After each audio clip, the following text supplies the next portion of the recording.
It was a rainy Tuesday when Peter Winslow, an antique weapons dealer from Massachusetts, received an anonymous package on his shop counter. The brown paper was soaked, the ink on the label almost bled out, but one word stood clear: beware. Inside was a case wrapped in faded red velvet. He gently unwrapped it to reveal a gleaming dagger, small, thin, and carved with strange etchings.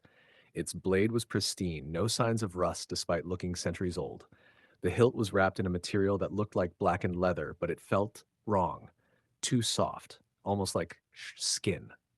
There was a note tucked beneath the velvet. The blade never misses, but the cost is blood. Peter scoffed, chalking it up to another one of those creepy collector tricks meant to drive up the value. He placed the knife in the glass cabinet, tagged it, and moved on. By nightfall, the shop was silent until something tapped on the glass. Part 2: The First Cut. Later that evening, Peter was cleaning up when he noticed something strange. The knife was gone. He panicked, thinking it was stolen. But when he looked closer, it was sitting on the floor, directly beneath the cabinet pointing at the door.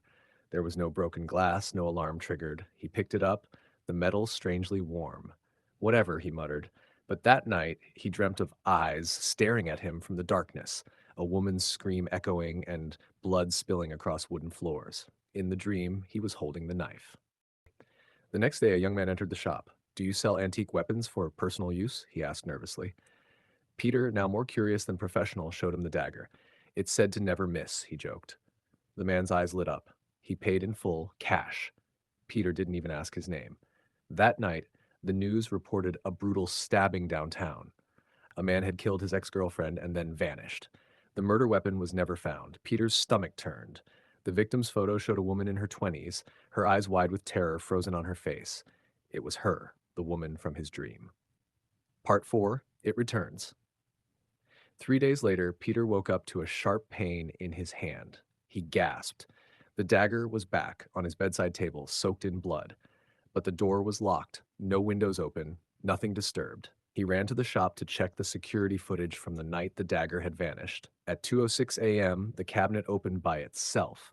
At 2:07 a.m., the dagger floated in midair and dropped to the floor. At 2:09 a.m., the feed cut to black. He began to research. Part 5: The blade's history.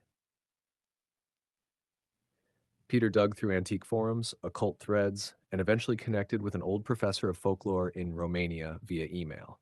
The professor responded immediately. The blade is called Fesciorul Morții, the son of death, forged by a warlock in the 14th century for revenge. Whoever uses it will always strike true, but the knife always returns, seeking its next victim. It is cursed. It chooses its wielder, whispers to them, feeds on blood. It never misses because it knows the heart. Peter stared at the screen, horrified. Then a new email pinged in. No subject, no sender. One line. "You're next." Part 6: The Whispering Knife. Peter started hearing whispers. At night, when the world went quiet, he'd hear a voice from the drawer where the knife now lay locked. "He betrayed you. They laughed behind your back. They all deserve it." Peter tried to throw the knife in the river. He watched it sink into the black depths, feeling free for the first time. But when he returned home, it was already waiting on his pillow. That night, he found himself standing over his own assistant's bed, knife in hand, no memory of getting there. He screamed, dropping the blade. The assistant never saw him, but Peter knew. The knife was taking over. Part 7: The Survivor's Circle. Peter found a forum online, the Red Blades, a small group of people claiming to be past hosts of cursed weapons. One message stood out. "If you have the knife, it won't let you die. You must pass it willingly, but it always comes back after the kill. Don't stab, don't draw blood, or it binds to your soul." He had already cut himself days ago. Part 8: The Final Choice. Peter tried everything. He buried it under concrete. It returned. He had a priest bless it. The priest died of a heart attack that night. He even mailed it to a collector in Japan. Days later, it reappeared inside his microwave.